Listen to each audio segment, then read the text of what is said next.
오늘 말씀의 제목은 재난에 대한 신앙 태도입니다. 재난에 대한 신앙 태도. 성경에는 고난으로 많이 나오죠. 고난, 또 고통.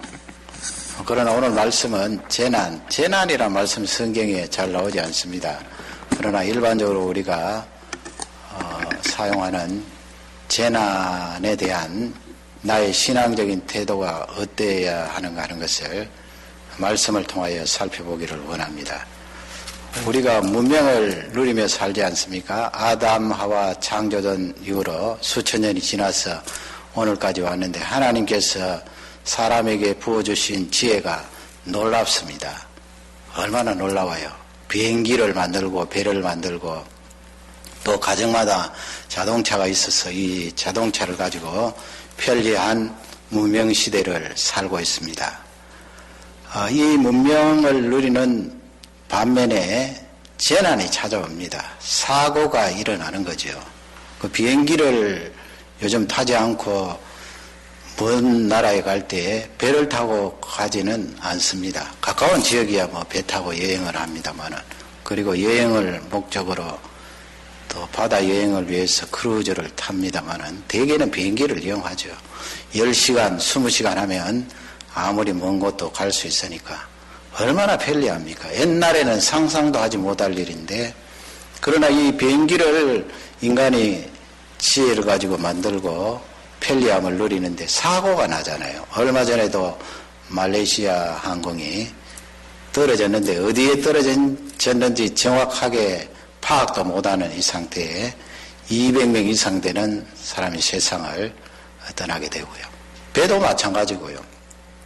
또 우리 자동차도 재난을 맞이할 수가 있습니다. 원시 생활로 돌아가서 그냥 자연과 함께 살면 이런 재난은 줄어들겠지요. 특히 인재라고 그럽니까? 사람이 잘못해서 일어난 그 재난은 훨씬 줄이겠지요. 또 자연재해도 문명이 자꾸 발달되기 때문에 오염이 생기고 여러 가지 자연의 문제가 생겨서 원래 일어났던 자연재해에다가 가중이 된 거죠. 점점 재난이 심각해지고 이 자연이 질서가 무너지는 이런 현상이 일어납니다. 이미 우리가 문명을 맛보았기 때문에 다시 원시 시대로 돌아가서 살 수는 없는 거예요. 그래서 오늘 이 말씀을 통하여 우리 주위에 일어나는 그 재난들을 바라보면서 성경이 가르치는 그 입장은 어떠한가, 그것이 우리에게 중요하겠지요. 그렇지 않으면 그냥 우리 생각대로 말하는 대로 해버리기 때문에 비성경적으로 태도를 가질 수가 있습니다. 세 가지로 정리해 보기를 원합니다. 우리 예수님께서 사셨던 그 당시에도 재난이 있었습니다. 왜 없겠습니까? 요즘처럼 뭐 자동차로 참사가 일어난다든지 배로 재난을 맞는다든지 비행기가 추락해서 참사를 당하는 그런 경우는 없습니다만은 재난이 있었어요. 자연 재난도 있고 또 사람이 잘못해서 당하는 인재도 있습니다. 그것을 예수님께서 오늘 13장 말씀에서 아주 잘 정리를 해 주시고 계시는데요. 첫 번째는 우리 모든 사람이 재난의 위험에 노출되어 있다는 거예요. 다른 말로 바꾸면 누구나 재난을 당할 수 있다 하는 그 내용을 말씀을 하고 있습니다. 유대인들 생각 속에는 그런 생각이 있었습니다. 어떤 사람이 죽잖아요. 그것도 사고가 생겨서 이렇게 사망을 하면 야, 저 사람 혹시 죄 때문에 저렇게 죽임을 당한 것이 아닌가, 그렇게 생각을 하고 그 생각이 주로 그 사람들 마음속에 자리를 잡고 있었습니다. 더욱이 성경을 잘한다든지 성경을 가르치는 지도자급에 있는 사람들이 그와 같은 생각을 가지고 사람들을 가르치곤 했는데요. 예수님 앞에 나온 몇 사람이 그 부분을 놓고 예수님께 여쭈어보았습니다. 아마 자기들이 생각하는 어떤 사람이 재난을 당하여서 세상을 떠나면 그 죄 때문에 그런 것 아닙니까 하는 그 생각에 대한 동의를 얻기 위해서 질문을 했는지도 모릅니다. 1절에 보면 그 내용이 나와 있거든요. 우리 1절을 다 같이 읽겠습니다.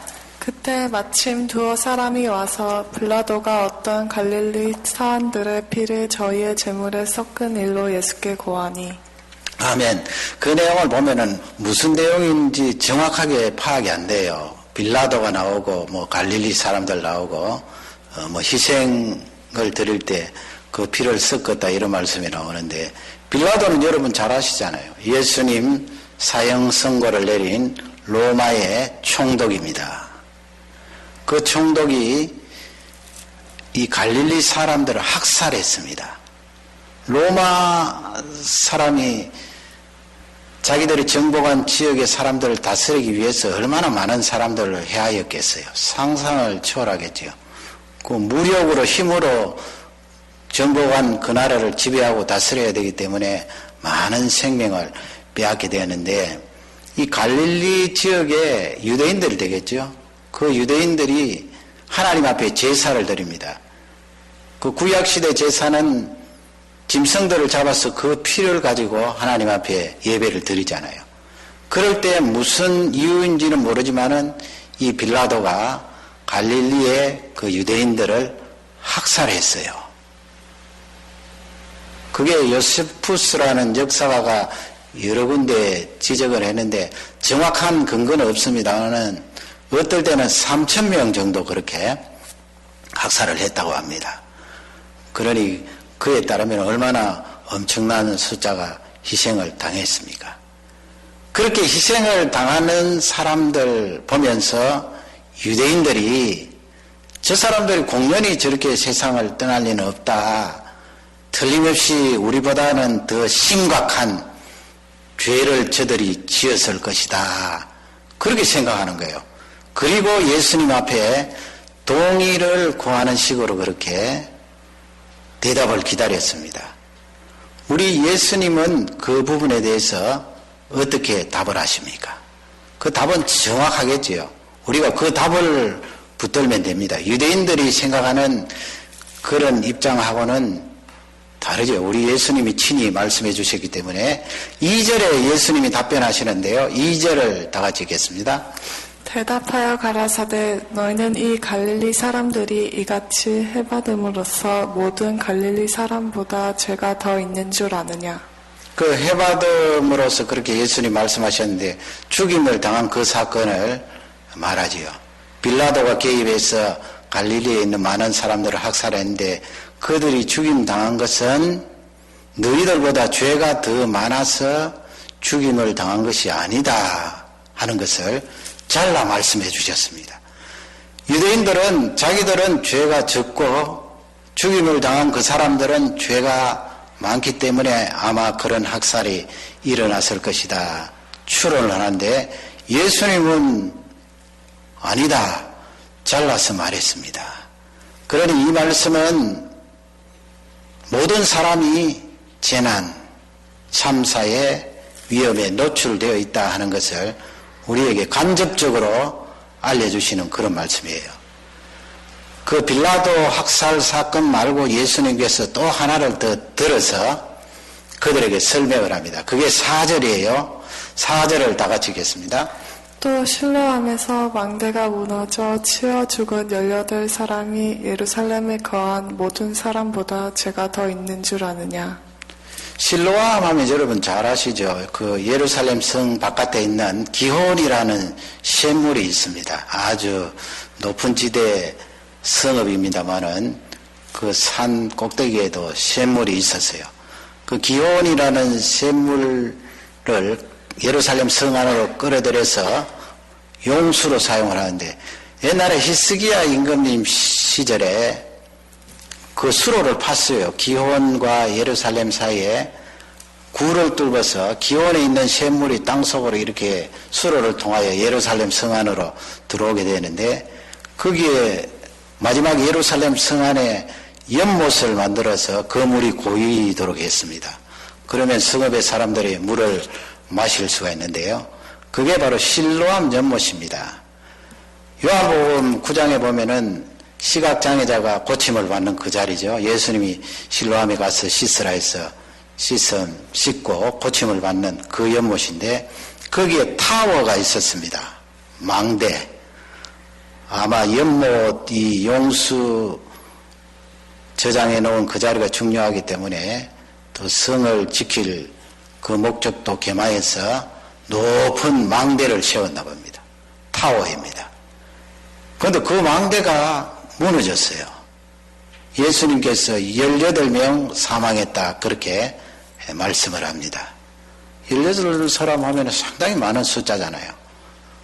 그 밑에 있었던 사람들이 다 깔려서 그렇게 세상을 떠났겠지요.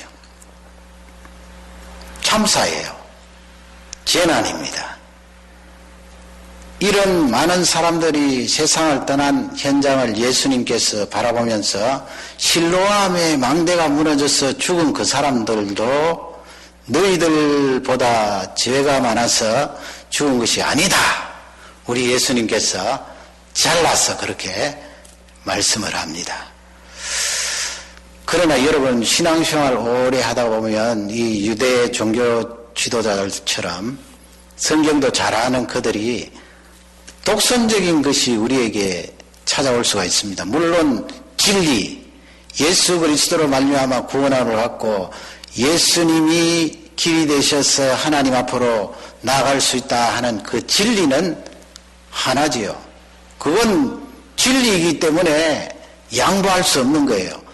그러나 그런 것 말고 우리가 신앙생활을 오래 하다가 보면 독선적인 게 있어요. 그게 무엇인가 하면 이런 거예요. 성경에도 없는 내용인데 이렇게 엇비슷하게 아마 그 사람 죽은 거 보니까 죄가 내보다 많아서 그 자리에 있었고 세상을 떠났을 것이다. 그렇게 판단하는데 유대인들이나 우리나 신앙생활 오래 하면서 늘 조심해야 될 것이 그 부분입니다. 물론 창세기 18장 19장에 보면은 소돔 고모라 성이 나오잖아요. 하나님께서 유황과 불을 비같이 내리셔서 그 소돔 고모라 성을 둘러 엎으셨다고 그랬는데 멸망시키셨습니다. 하나님께서 그렇게 직접적으로 죄가 너무 크기 때문에 심판에 손을 대는 경우가 있습니다만은 그런 경우는 많지 않아요. 일반적으로 우리가 말할 때는 그런 논리로 말해서는 안 된다는 거예요. 저 사람이 젊어서 일찍 세상 떠나기 때문에 아마 나보다 죄가 더 많아서 저런 재난을 맞이했을 거야. 그 생각은 맞지 않다는 것입니다. 일찍 떠난 그나 살아있는 나나 우리 모두 이 세상에 살아가면서 그런 재난을 당할 수 있다는 것이 성경이 우리에게 가르쳐주는 중요한 입장입니다. 그러면 제가 앞쪽에 말씀드렸습니다. 문명이 발달될수록 여러 가지 편리한 도구들이 많이 나왔는데 거기서 일어나는 사고는 인재가 많겠죠. 인재라는 것은 사람이 잘못한 것 아니에요. 그리고 자연재해가 있을 거고요. 자연재해야 뭐 우리가 손쓸 방법이 없으니까 어떻게 할 수가 없잖아요. 물론 우리가 공기를 오염시키고 지구를 더럽혔기 때문에 거기서 찾아오는 모든 결과도 있습니다만은 인재가 이게 문제예요. 인재가 사람이 잘못해서 일어나는 참사들 그 원인이 무엇인가? 그 원인이 뭐예요? 예수님이 그 부분에 대해서 거짓이라고 말합니다. 거짓. 부정직이에요. 부정직. 정직하지 못한 것. 대부분의 인재는 정직하지 못하고 거짓이 가득하기 때문에 그와 같은 참사가 일어나고 많은 생명이 세상을 떠나게 된다 하는 것을 우리에게 말씀하고 있습니다. 그 내용이 어디에 나와 있습니까? 3절 우리 한번 읽어볼까요? 너희에게 이르노니 아니라 너희도 만일 회개치 아니하면 다 이와 같이 망하리라. 우리 예수님께서 그 질문한 사람들을 향하여서 또 우리를 향하여서 너희들도 만일 회개치 아니하면 회개라는 단어를 쓰셨어요. 회개. 그 회개라는 단어를 사용하실 때 우리에게 알려주시는 중요한 메시지가 있습니다. 회개라는 단어를 사용할 때는 우리 사람 편에서 하나님 앞에 사람 앞에 잘못한 것이 있다 하는 것을 가르쳐 주는 거예요. 그래서 문명을 누리면서 살아가는 우리가 인재를 만날 때 뿌리를 찾아 들어가 보면 부정직이라는 잘못이 있어요. 부정직. 거짓이라는 잘못이 있어요. 이번에 여러분 다 잘 아십니다만은 그렇게 배가 가라앉았어요. 큰 배가요. 3,000톤만 해도 어마어마합니다. 그런데 그 배는 약 7,000톤이에요. 어마어마하게 큰 배예요. 길이가 140m예요. 그 배가 가라앉아서 200명 이상 되는 고등학생들이 세상을 떠나는데 얼마나 안타까워요. 우리 친척들 가운데, 가족들 가운데, 형제들 가운데, 자녀들 가운데 중고등학생 없는 가정이 어디 있나요? 다 있는데 그들의 이름은 모르고 잘 알지 못해도 세상을 떠난 그 10대 소년, 소녀들을 바라볼 때 참 가슴이 아파요. 어떨 때는 잠이 안 올 때가 있다고요. 그 애들이 무슨 죄가 있나요? 그 애들이 무슨 잘못이 있나요? 잘못했다고 말하면 그냥 배 아래쪽에서 3층, 4층에서 방송으로 나오는 그 말을 10번 이상 나오니까 말이죠. 배 위쪽으로 올라가지 말고 그냥 기다리라는 그 말을 듣고 그 말에 따라 거기에 있었던 것 뿐이에요. 그냥 바깥으로 나오기만 했어도 다 살아났을 텐데 결국은 그 말을 듣고 가만히 있다가 물에서 세상을 떠나게 된 것입니다. 그러면 원인을 찾아봐야 됩니다. 그 아이들은 잘못이 없잖아요. 아무 잘못이 없어요. 34절의 말씀에 가면 우리 예수님께서 그런 말씀을 하세요. 여러분 34절을 자세히 읽어보시기 바랍니다. 다 같이 읽겠습니다. 예루살렘아 예루살렘아 선지자들을 죽이고 내게 파송된 자들을 돌로 치는 자여 암탉이 제 새끼를 날개 아래 모음같이 내가 너희의 자녀를 모으려 한 일이 몇 번이냐 그러나 너희가 원치 아니하였도다.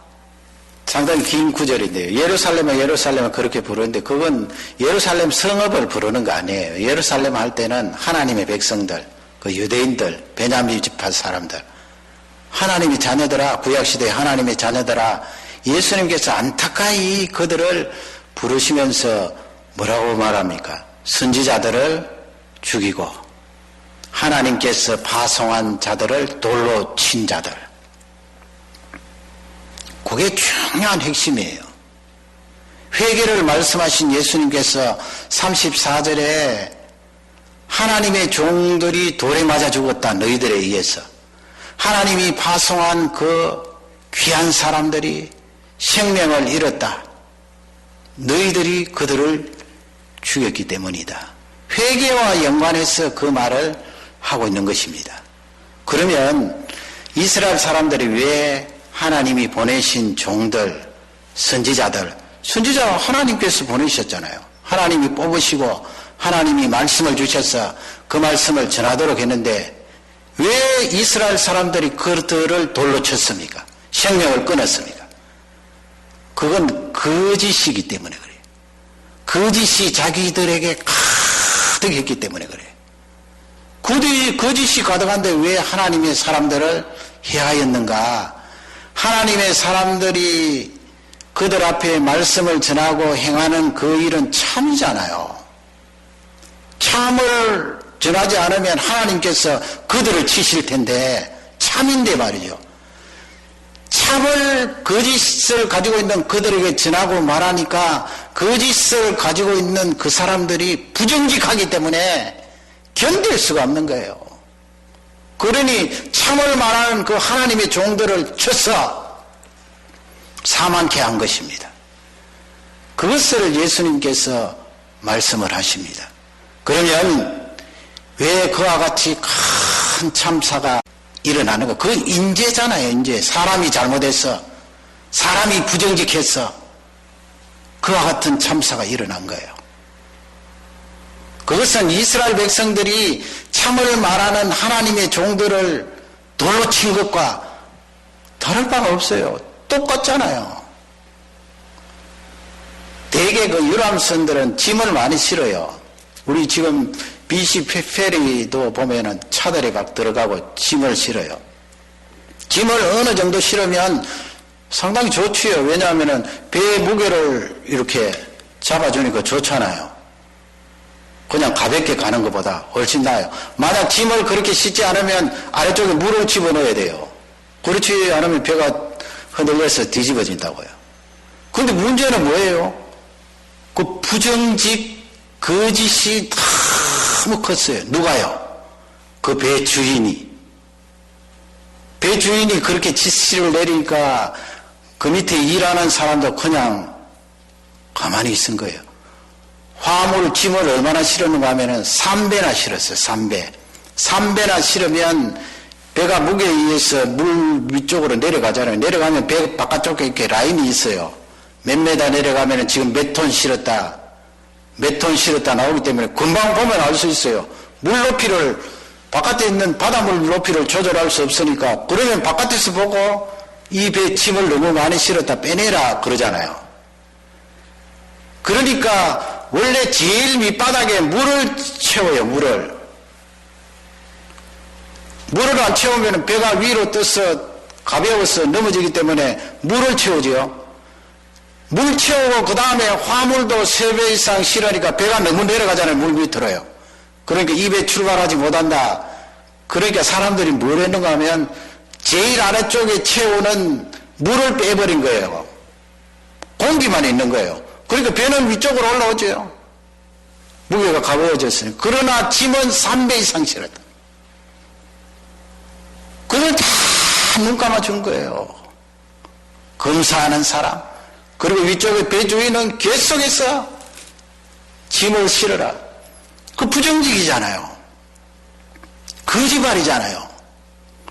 그건 이스라엘 백성들이 돌을 들어서 참을 말하는 하나님의 종들을 치는 것과 똑같아요.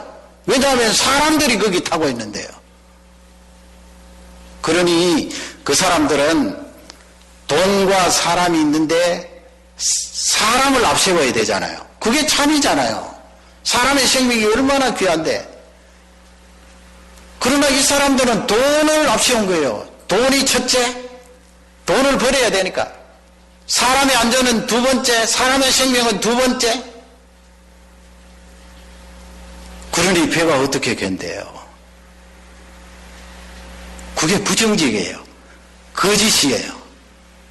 인재의 결정적인 원인은 부정직과 거짓입니다. 제가 생각하기에는 거기 탔던 승무원들과 선장, 기술자들은 구원파가 연관된 사람들이 많다고 봅니다. 그 사람들이 배가 넘어졌을 때 빨리 아래쪽에 있는 학생들은 위쪽에 올라오고 그래야 되는데 그건 전혀 신경도 쓰지 않고 회사에다가 전화를 걸어서 지금 이렇게 배가 넘어졌는데 우리가 화물을 많이 실었다. 컴퓨터 그대로 입력이 되어 있는데 어떻게 할까 하니까 그 화물 실은 컴퓨터 기록을 줄여라. 그래서 사람을 안 구하고 그거 줄이고 앉은 거예요. 3배를 1배로. 그러니 여러분 거짓이 얼마나 팽대했어요. 부정직이에요. 그래서 그 많은 300명 이상 되는 사람들이 세상을 떠났어요. 다 살릴 수 있었는데 그 구원파라는 것이 성경에 빗나간 이단이잖아요. 예수 그리스도로 말미암아 구원함을 받으면 그 다음부터 짓는 죄는 한 번 구원을 받으면 그 다음부터 짓는 죄는 죄 지은 책임이 없다는 거예요. 회개 안 해도 된다는 거예요. 그 사람들의 정신 상태가 그러니까 죽어가는 사람 살리지 않아도 뻔뻔한 거예요.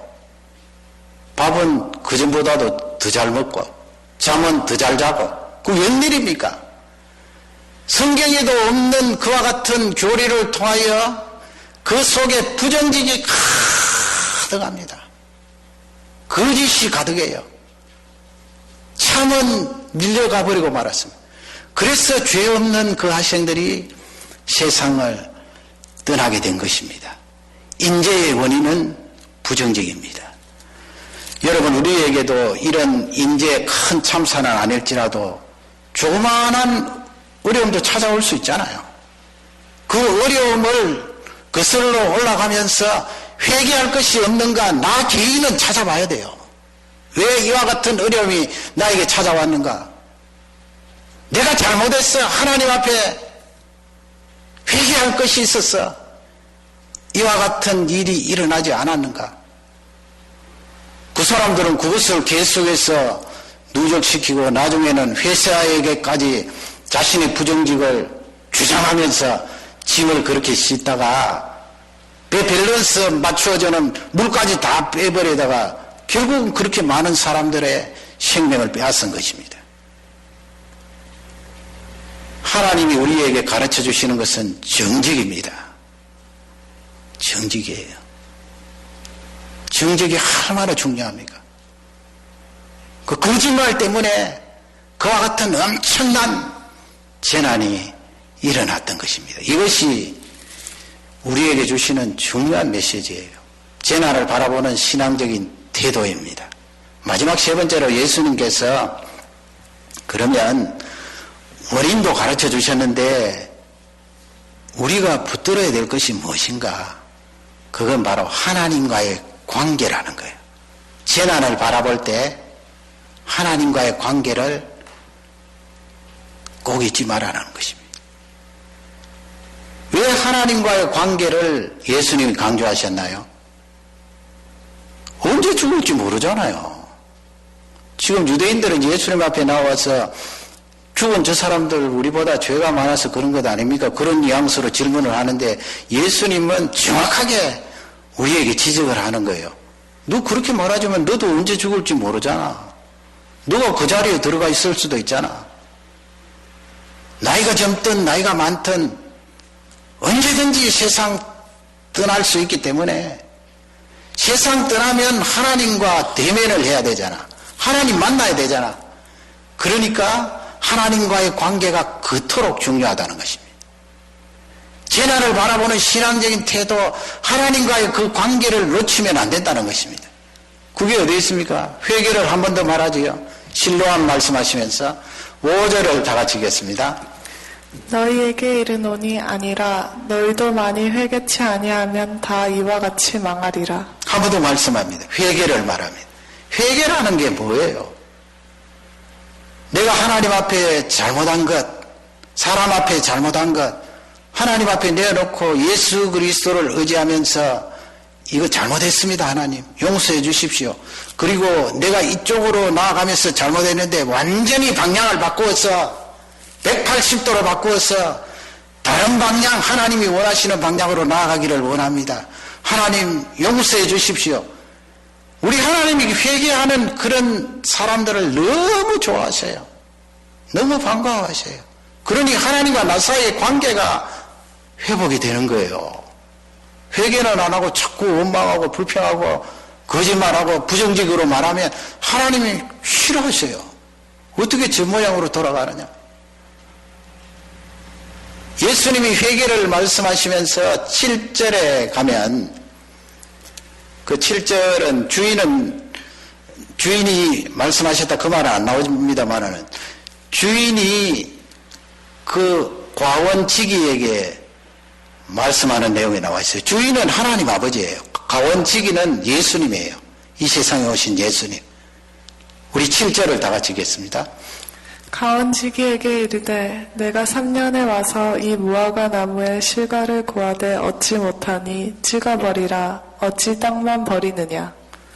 가원지기는 예수님이라고 그랬죠. 주인, 그렇게 말씀하시는 주인은 하나님 아버지. 하나님 아버지께서 그 무화과 나무 하나님 백성들에게 3년 동안 계속 반복해서 찾아오셨는데 열매를 기다렸는데 열매가 없다고요. 그러니까 주인이신 하나님 아버지께서 그 이스라엘을 찍겠다 그렇게 말씀하시잖아요.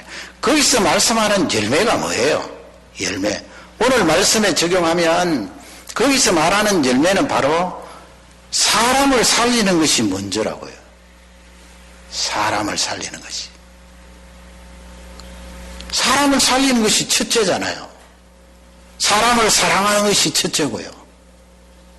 그게 열매예요, 여러분. 우리가 전도하는 걸 왜 전도를 합니까?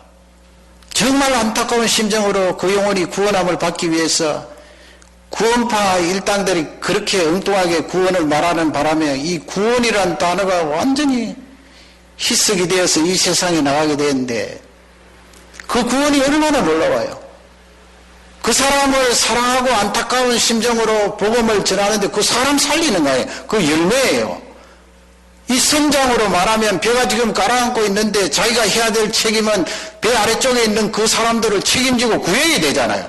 그리고 구하다가 안 되면 자기도 죽어야 되고요. 그 사람 살리는 그게 열매예요. 그런데 성부 하나님께서 와서 보니까 열매가 없는 거예요. 사람이 첫 번째 가고 사람을 살리고 사람을 사랑해야 되는데 그건 밀려나고 돈이 앞쪽에 서 있고 권력이 앞쪽에 서 있고 명예가 앞쪽에 서 있으니까 사람은 뒷전이고 사람은 죽어나간다는 거예요. 유대인들이 그랬잖아요. 구약 성경을 붙들고 메시아를 기다렸던 종교 지도자들, 제사장들, 율법사들 돈을 첫 번째로 합쳤지요. 성전에서 장사하고 돈벌이하고 그리고 예수님이 나오셔서 계획을 하려고 하니까 돈벌이가 안 된단 말이죠. 그리고 명예가 자기들하고 뒤바뀐다 싶으니까 예수님을 해하였던 것입니다. 그러니 이스라엘 사람들도 열매가 없고 이런 인재 속에 자기 목숨만 건지고 살아난 그 사람들, 또